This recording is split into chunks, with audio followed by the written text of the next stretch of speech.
Let's now explore inference locking. This is one of the most important features in SketchUp. To do that, we're going to download a step-by-step tutorial off the 3D Warehouse. So, on your Google toolbar, click on the Get Models button. It's that brown box with a yellow arrow pointing down. When I click on this, it launches the 3D Warehouse. We can now run a search for the 3D Warehouse.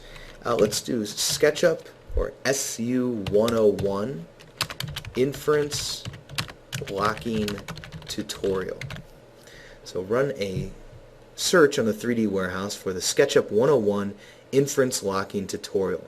When I hit enter, you can see there's only one result here. It's the SketchUp 101 tutorial for inference locking. We'll just click on Download Model. Now, we don't want to load this into our SketchUp model, so we'll say no. What we really want to do is open it. We just want to open this file by itself. And it might prompt you to open the read-only. And if that is the case, then we'll just say yes. So now we've opened up that SketchUp model. And you can see that we start off with step 1. We have our scene tabs all set up, and we have this rectangle drawn. And so what we're going to do is take a look at drawing in 3D and using inferences to be very accurate and stay on axis, and also inference locking. First, activate your line tool. With your line tool active, we're going to click on this back left corner. So we click once to start, and now we can move our cursor around and find the blue axis. Keep in mind that the blue axis, because we're in perspective, it's not always perfectly aligned straight up and down on our screen. So once you've found the blue axis, let go of the mouse and let's type in 5' enter. Now we want to head straight back on the green axis. We're paying very close attention to our axes because we want everything to be at perfect 90-degree angles. As I head back on the green axis, I only want to go back as far as the back bottom corner of that rectangle.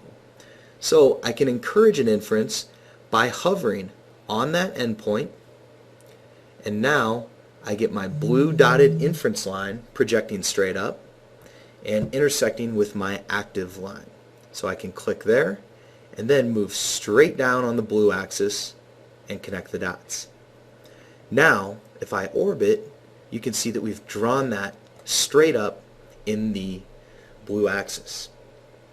So that was our first method of using inferences, is encouraging an inference. Next, we're going to take a look at inference locking.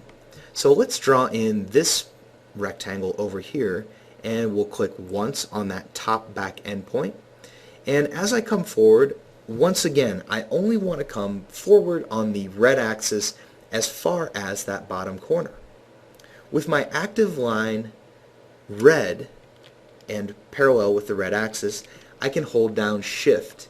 And when I do that, my active line gets a little bit bolder, and you can see that it's now constrained. I can only move that in the red axis. All I need to do now is put my cursor on that point to define the distance and click once there, let go of Shift, and then click again. So now we've drawn that second rectangle straight up and down and on axis.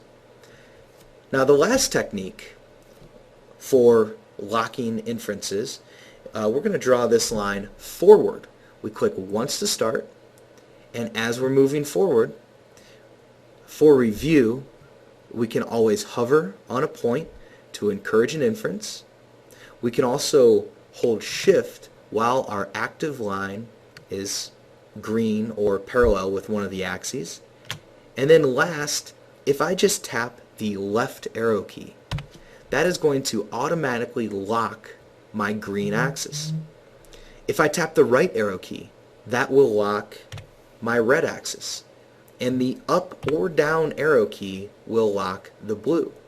I remember these by right is red. So the right arrow locks the red, left arrow locks the green, and then up and down, that just kind of makes sense for the blue.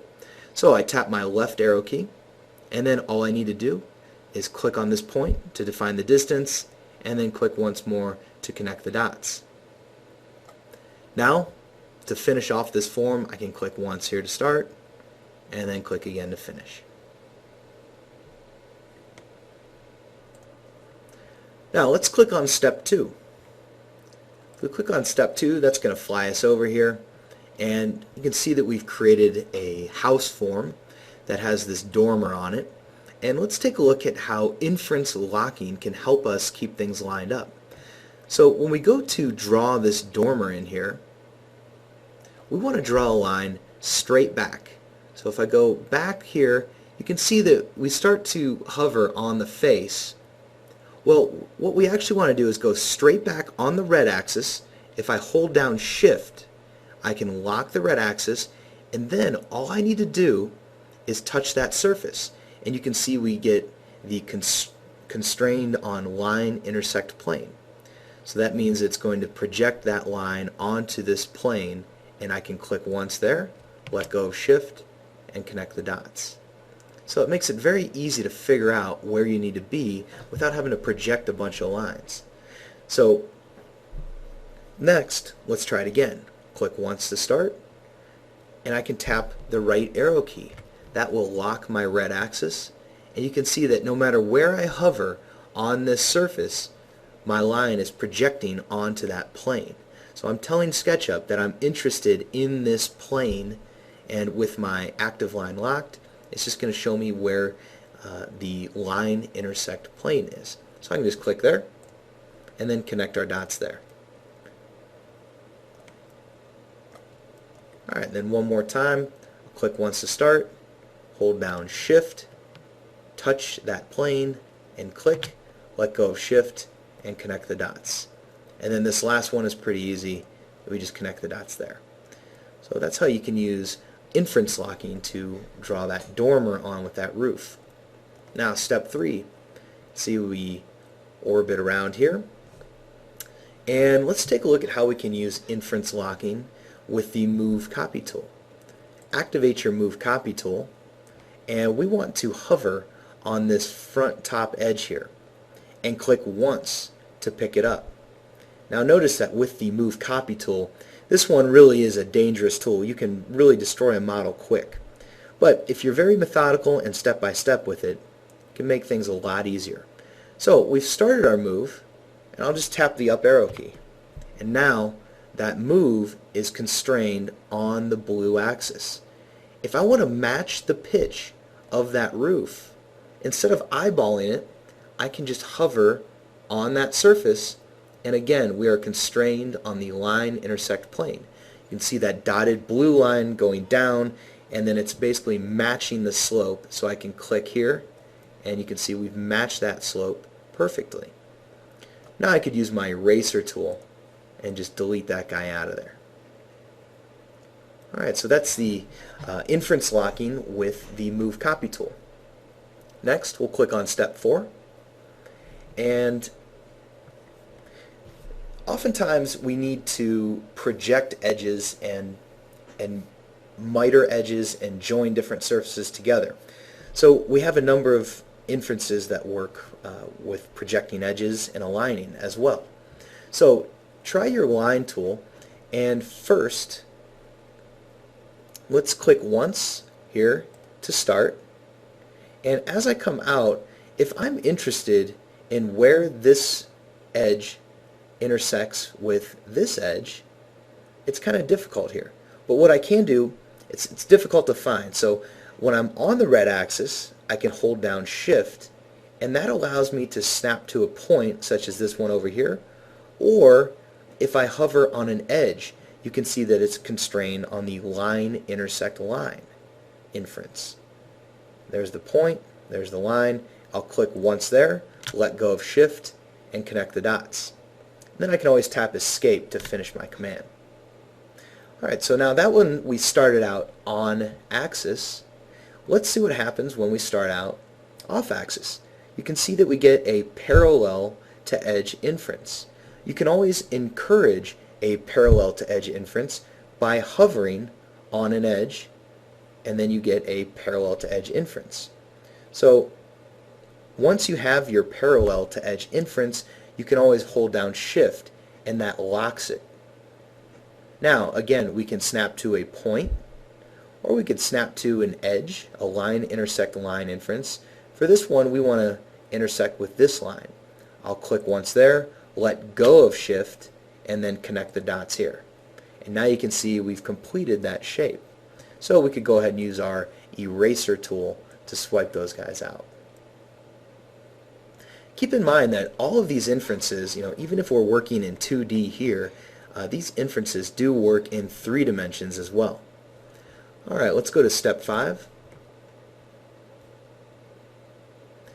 Now let's say that we wanted to use our move copy tool to position this desk in the back corner, or at least against this wall.